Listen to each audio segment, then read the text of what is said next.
Hello बच्चों, स्वागत है आपका स्ट्रगल स्टडी एकेडमी के इस ट्यूटोरियल में। इस वीडियो में हम जानेंगे क्लास 9 का जो विज्ञान है, उसका रसायन शास्त्र। आपका जो एनसीईआरटी किताब है उसका पहला अध्याय रसायन शास्त्र से शुरू होता है, जिसका नाम है हमारे आसपास के पदार्थ, मैटर्स इन आवर सराउंडिंग्स। तो हम जानेंगे रसायन शास्त्र से मैं शुरू कर रहा हूँ, फिर भौतिकी से भी शुरू होगा, बीच अध्याय से वो भी चालू करूँगा, फिर बायोलॉजी जीव विज्ञान भी चालू करूँगा। तो मैं पहले ये आप क्वेश्चन देख सकते हैं, जो जो हेडिंग्स होंगे, जिससे जो जो क्वेश्चन आपके एनसीईआरटी किताब में दिए हैं या प्राइवेट किताब में भी जो दिए रहते हैं, उससे से मैं उठा के लिख लिया हूँ। और जो भी आपके एग्ज़ाम में आ सकते हैं परीक्षा में, वो भी मैंने क्वेश्चन यहाँ से ले लिया है। आपको केवल समझते चलना है। पहले मैं आपको समझाऊंगा, तब लास्ट में प्रश्न उत्तर आपको करा दूंगा। तो अध्याय का नाम है आपका पहला, हमारे आसपास के पदार्थ, और हम इसी को समझने वाले हैं। पदार्थ के बारे में सबसे पहले जानेंगे, ठीक है। चलिए देखते हैं। चलिए अब पदार्थ के बारे में जान लेते हैं। पदार्थ क्या है? तो पदार्थ के बारे में अगर देखें तो किताब में दिया भी है, आप ऐसे भी समझ सकते हैं। हमें हमारे चारों तरफ जो भी चीज़ें दिखाई देती हैं उसे हम पदार्थ कहते हैं। ये आम भाषा में हमारा हो गया, लेकिन जो साइंस कहता है, विज्ञान, उसके अनुसार है कि वह चीज़ या वह वस्तु नहीं कहेंगे, जो स्थान घेर सके।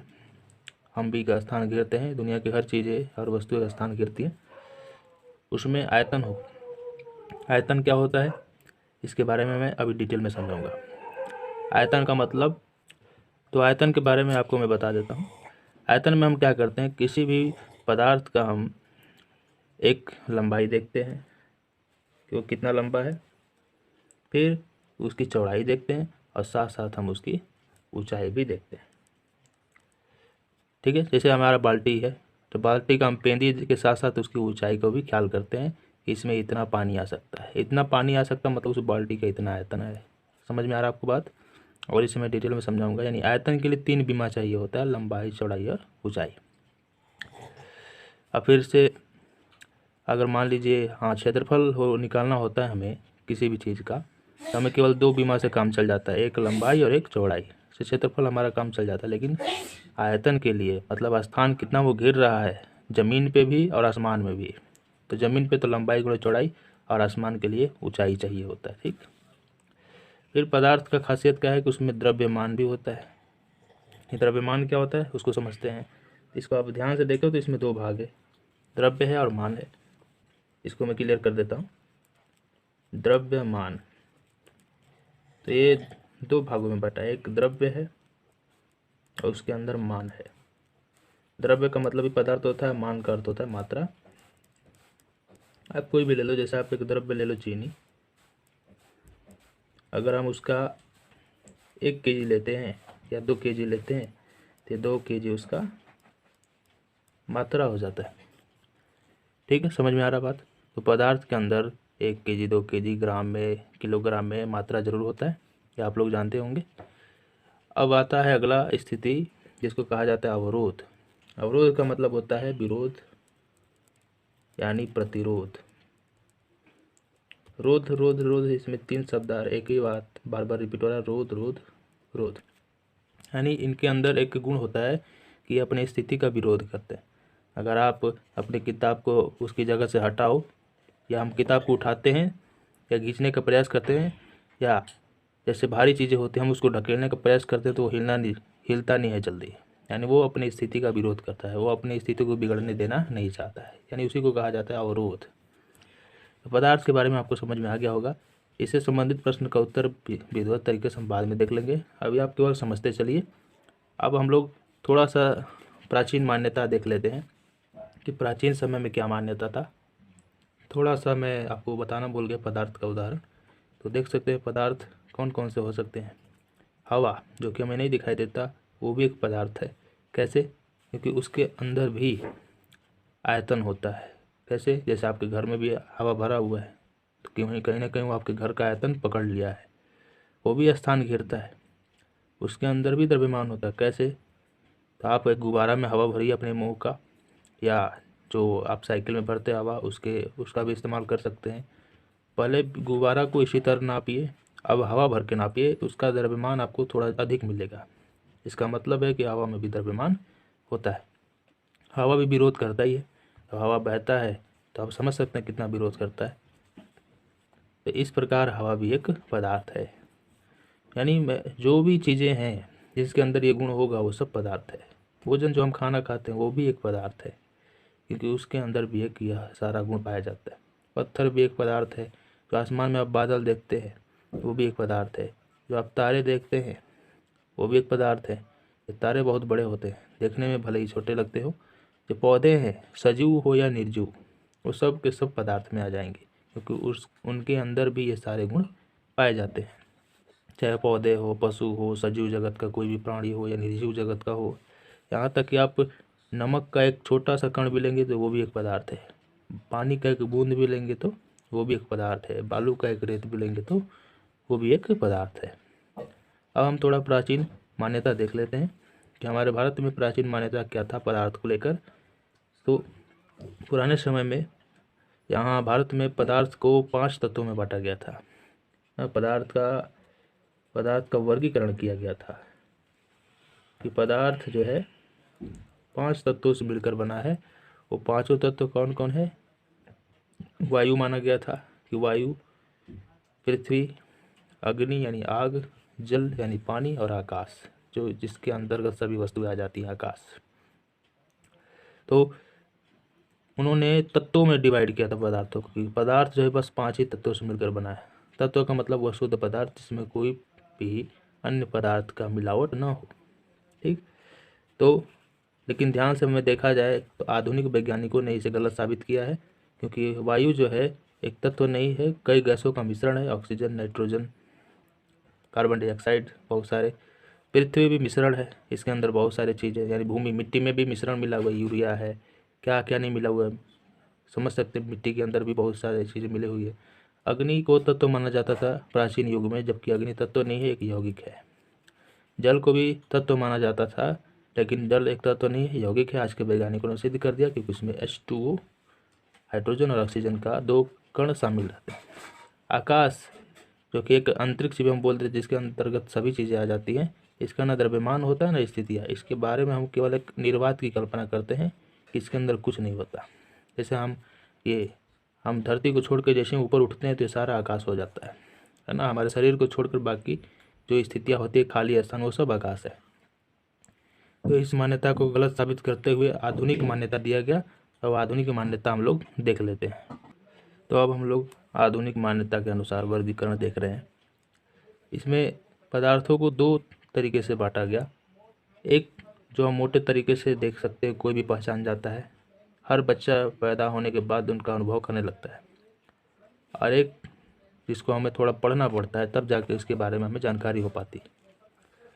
तो पदार्थ को वैज्ञानिकों ने, आज के वैज्ञानिकों ने 2 तरीके से इसका बंटवारा किया। एक भौतिक वर्गीकरण किया, एक रासायनिक वर्गीकरण किया। भौतिक वर्गीकरण क्या होता है? भौतिक का मतलब मैं आपको समझा देता हूँ कि भौतिक का मतलब, अगर इसको आप तोड़ेंगे तो भूत प्लस इक निकलेगा। मतलब जो हो रहा है, जो हमें रोज़ दिखाई देता है, रोज़ हम अनुभव करते हैं, यानी हमारे साथ दैनिक जीवन में घटने वाली हर घटनाएं भौतिक की घटनाएं हैं। तो भौतिक विज्ञान में चला आता है। लेकिन पदार्थों को उस आधार पर भी बांटा गया है। और एक रासायनिक वर्गीकरण किया गया है। तो आपको थोड़ा मैं इनका मतलब समझा देता हूँ, इसी तरह समझिए आप। यहाँ से आप, रासायनिक का अर्थ होता है रस, आयन। रस मीन्स पदार्थ होता है, आयन माने उसका गुण होता है। तो पदार्थों के गुणों से संबंधित विज्ञान को रसायन विज्ञान कहते हैं। ठीक। तो उस पदार्थों को देखते हुए देखा गया कि पदार्थ 3 तरह से स्थित हैं इस धरती पे। एक तत्व है जो शुद्ध रूप में है, जिसमें किसी तरह का मिलावट नहीं है। एक यौगिक है जो कई सारे तत्वों से मिलकर बना हुआ है। ठीक है। और एक मिश्रण है जो तत्व या यौगिकों के मिलने से बना हुआ है। तो 3 तरह के पदार्थों को देखा गया, इसलिए रासायनिक वर्गीकरण में इस तरह बंटवारा किया गया। और भौतिक वर्गीकरण में देखा गया कि ये जो तत्व यौगिक मिश्रण है 3 स्थितियों में पाए जा रहे हैं। एक तो जो ठोस है, मतलब कठोर, जिसको हम लोग कहते हैं, चूरने में कठोर महसूस होता है। और एक है पानी जैसा द्रव, जैसे में तेल, पेट्रोल, किरासन, कोई भी तेल ले लीजिए, पानी ले लीजिए, यहाँ तक कि जो बुखार मापने वाला पारा होता है उसमें भी द्रव जैसा रहता है, यानी जिसके अंदर बहने का गुण पाया जाए। एक देखा गया गैस, जो ठोस और द्रव से बिल्कुल अलग थे। ये तीनों तत्व यौगिक का मिश्रण हो सकते हैं, ठीक है, लेकिन ये भौतिक है जिसको हम केवल देख के अनुभव कर लेते हैं कि ये ठोस है, ये द्रव है, ये गैस है। जैसे हवा एक गैस है, धुआं भी एक गैस है, कुहासा भी एक गैस है, इसका हम अनुभव कर लेते हैं, ठीक। द्रव पानी है, तेल का अनुभव कर लेते हैं। ठोस पदार्थ चौकी, साइकिल, जो भी चीज़ें हैं जो कठोर महसूस होती है ठोस होता है। इस प्रकार आधुनिक वर्गीकरण किया गया। इसके बारे में अगले बाद में हम जानेंगे डिटेल में, ठीक है। तो आपने समझ लिया कि प्राचीन मान्यता क्या था और अभी आधुनिक मान्यता क्या है। आधुनिक मान्यता बिल्कुल प्रयोग पर आधारित है, ऐसे को हमें सत्य मानना है, इसी पे चलना है। और हम अभी पदार्थों के गुण क्या होते हैं उससे पहले आपको अभी द्रव्य के बारे में समझा देते हैं। तो द्रव्य के बारे में समझेंगे, द्रव्य क्या होता है। एक शब्द आया इसमें, द्रव्य। पदार्थ तो हमने जान लिया, लेकिन द्रव्य को बताना आपको भूल गए। द्रव्य को मैटर ही कहा जाता है। द्रव्य भी एक शुद्ध पदार्थ है।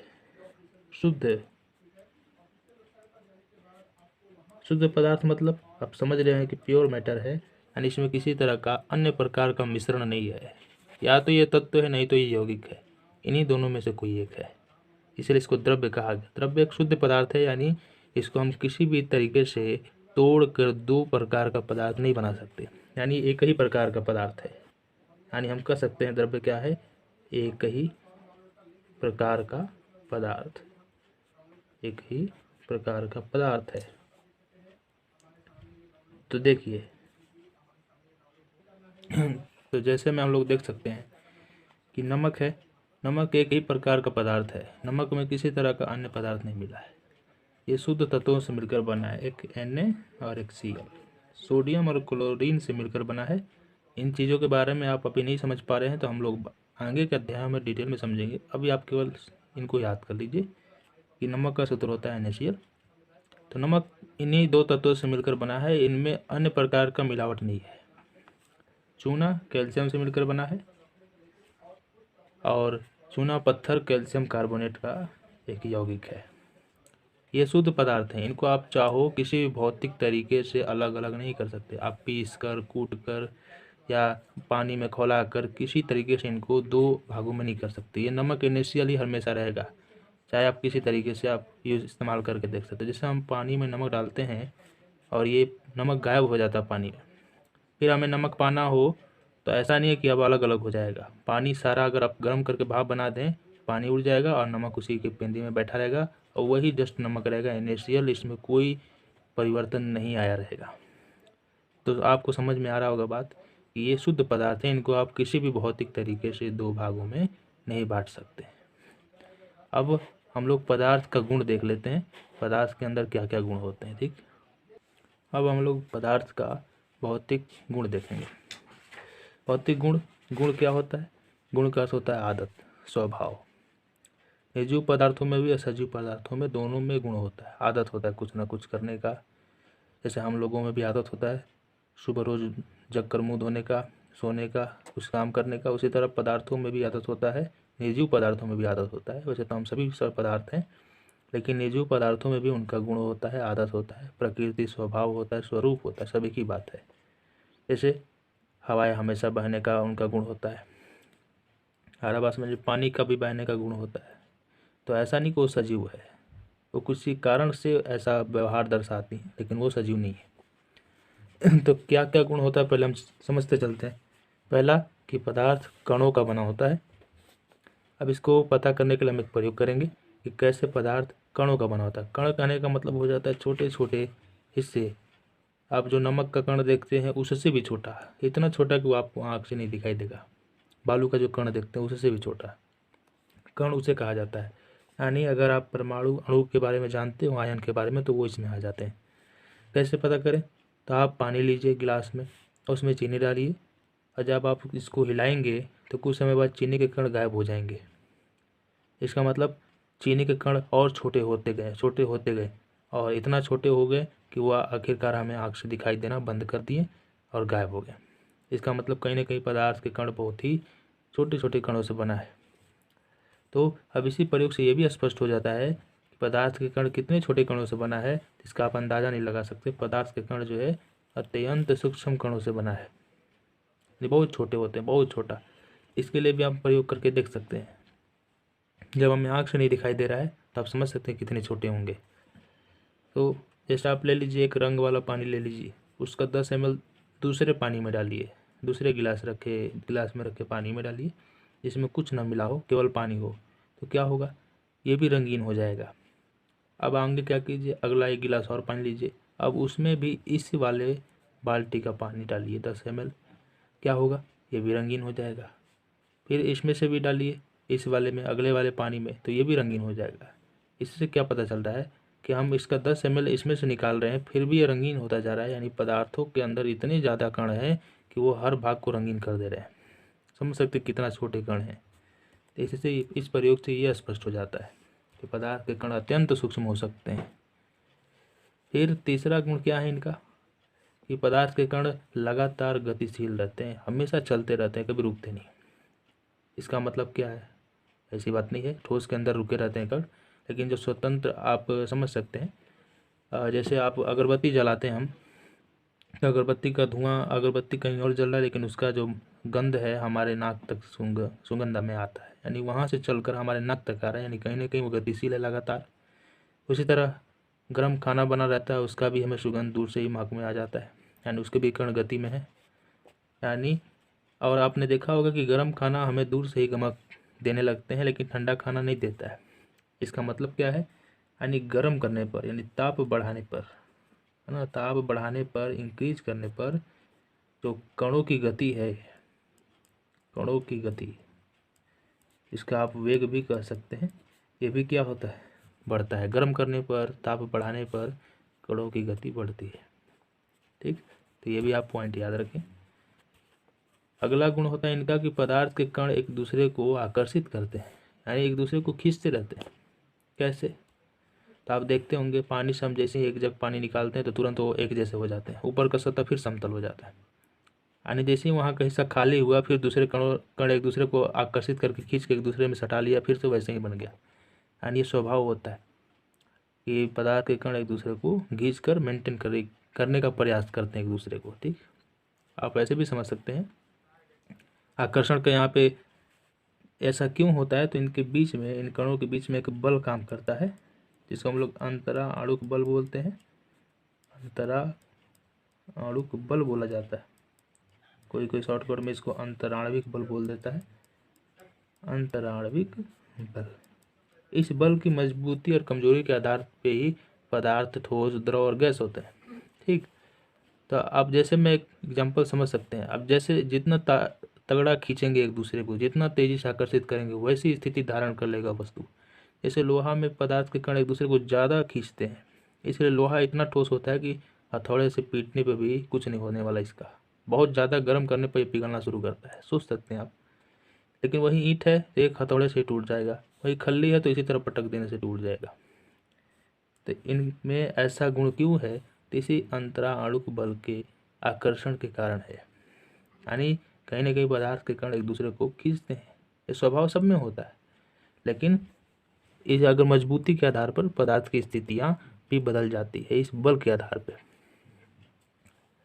अब अगला होता है, पदार्थ के कणों के बीच खाली स्थान होते हैं।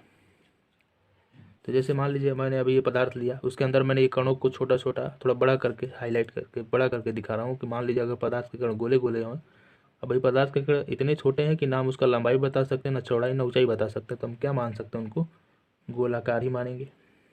और इसका मान्यता डाल्टन ने भी दिया था कि परमाणु को गोलाकार माना जाएगा। तो परमाणु जब गोलाकार है तो इसको मैं मान के चलता हूँ कि अंदर कण इस तरह सजे हों, तो कितने भी सजे हों कुछ ना कुछ खाली स्थान रह ही जाएगा। जैसे आप दे सकते हैं यहाँ पे, तो ये सब खाली स्थान होता है। कैसे, तो आपने ऊपर ये प्रयोग देखा कि हमने पानी में चीनी डाला तो चीनी गायब हो गया, यानी कहीं ना कि पानी के अंदर खाली स्थान था तभी चीनी गायब हुआ, नहीं खाली स्थान होता तो चीनी नहीं गायब हो पाता। तो इससे भी स्पष्ट हो जाता है कि पदार्थ के अंदर खाली स्थान होता है। अब ये हो गया। अब हम लोग प्रश्न उत्तर देख लेते हैं इससे संबंधित क्या क्या प्रश्न किताब में दिए हैं और क्या क्या आपके एग्जाम में भी आ सकते हैं, और अन्य प्राइवेट किताब में क्या क्या दिए होते हैं वो भी देख लेते हैं। पहला प्रश्न हम लोग देखेंगे जो कुछ अभी एक एक नंबर के हैं, वस्तुनिष्ठ, फिर दो दो नंबर लघु उत्तर ये देखेंगे फिर। तो चलिए, पहला क्वेश्चन है, पदार्थ के कणों को एक साथ बांध कर रखने वाला बल क्या कहलाता है। तो अभी हमने देखा कि पदार्थ के कणों के बीच एक बल पाया जाता है जो उनको बांध के रखता है, उसके चलते वो कण एक दूसरे को आकर्षित करते हैं, किसी भी पदार्थ के अंदर पाया जाता है, जिसको हम लोग अंतराण्विक बल कहते हैं। अगला क्वेश्चन है कि पदार्थ किसका बना होता है। अभी हमने जाना कि पदार्थ अत्यंत सूक्ष्म कणों का बना होता है या कणों का बना होता है। अगला क्वेश्चन है, क्या चीनी एक द्रव्य है। हाँ, तो हमने जाना कि चीनी एक शुद्ध पदार्थ है जिसको हम दो अलग अलग पदार्थों में नहीं तोड़ सकते। इसको चाहे आप गर्म करो, चाहे पानी में डाल के खौलाओ, ये दो भागों में नहीं रहेगा, वो हमेशा चीनी ही अवस्था में रहेगा। तो ये हाँ द्रव्य है। अगला क्वेश्चन है, पदार्थ द्वारा अधिकृत स्थान क्या कहलाता है। तो हमने देखा कि पदार्थ जब स्थान घेरे, पदार्थ स्थान घेरता है, उसी को उसका आयतन कहते हैं। इसमें वो कुछ लंबाई घेरता है, कुछ चौड़ाई में घेरता है, कुछ ऊंचाई में घेरता है। तो अधिकृत स्थान मतलब घेरा गया स्थान, उसका आयतन होता है। फिर अगला क्वेश्चन है कि वह चीज़ क्या है जो कुछ स्थान घेरती है और उसमें द्रव्यमान होता है। तो ये तो सिंपल सा है, जो स्थान घेरे द्रव्यमान उसे पदार्थ कहते हैं। अब अगला क्वेश्चन है, द्रव्य क्या है। तो द्रव्य को हम लोग देख रहे थे, द्रव्य क्या है। द्रव्य एक प्रकार का पदार्थ ही है, लेकिन खासियत क्या है इसमें कि ये शुद्ध होता है, इसमें किसी प्रकार का मिलावट नहीं होता है।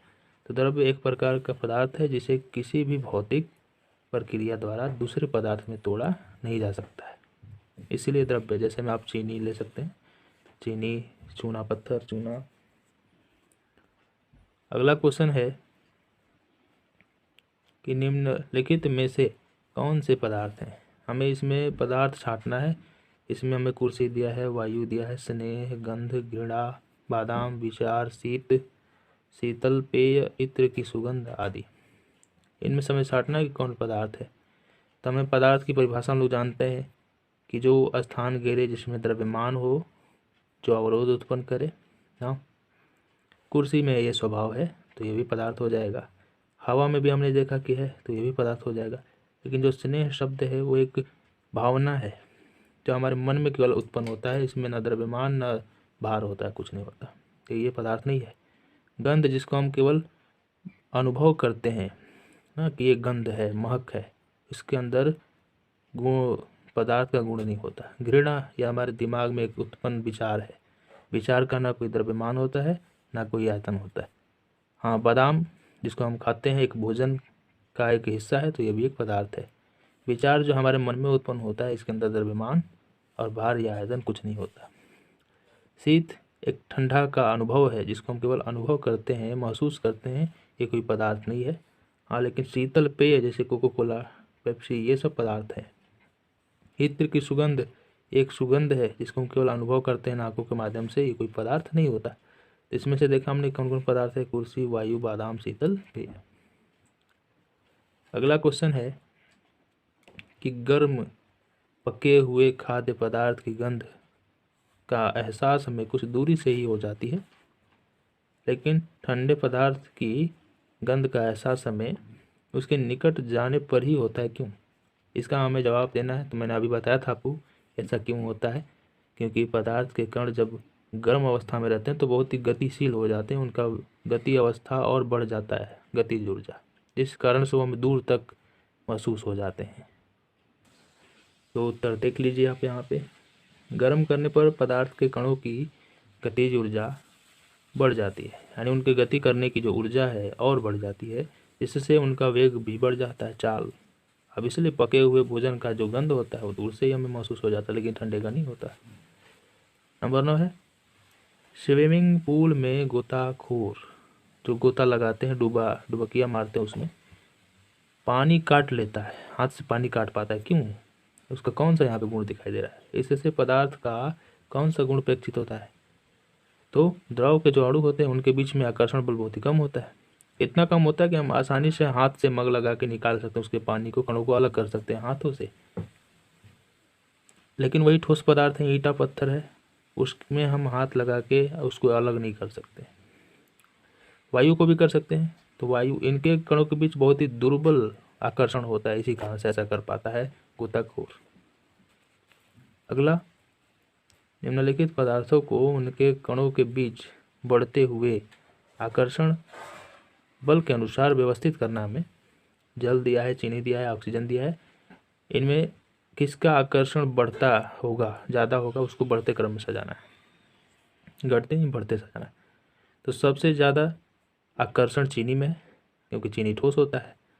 उसके बाद जल में होगा, क्योंकि जल द्रव होता है। उसके बाद ऑक्सीजन, क्योंकि गैस में होता है ये। तो सबसे कम आकर्षण होगा ऑक्सीजन गैस में, क्योंकि इसके कण गैस अवस्था में रहते हैं, यानी दूर दूर भागते रहते हैं। इसका ज़्यादा आकर्षण होगा वो तो सटा लेगा कणों को और ठोस बना लेगा, तो ठोस अवस्था में अभी चीनी है। तो सबसे कम ऑक्सीजन में, फिर जल में, फिर चीनी में।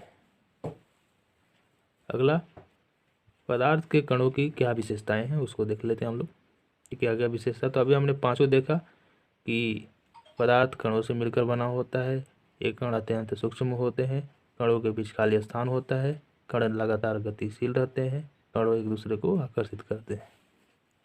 और लास्ट एक क्वेश्चन हम लोग देख लेते हैं कि पदार्थ क्या है, और इस प्रकार ये खत्म हो जाएगा वीडियो। हम अगले वीडियो में मिलेंगे। पदार्थ क्या है देख लीजिए, कोई भी वस्तु जो कुछ स्थान घेरे, जिसमें द्रव्यमान हो और आयतन हो, और जो अवरोध उत्पन्न करे पदार्थ कहलाती है। जैसे में भी आप लिख सकते हैं, जैसे मैं दिया ही हूँ, तो आपको समझ में आ गया होगा। अब अगला वीडियो होगा पदार्थ के वर्गीकरण पे, जिसको हम लोग अगले वीडियो में देखेंगे। मिलते हैं अगले वीडियो में। धन्यवाद।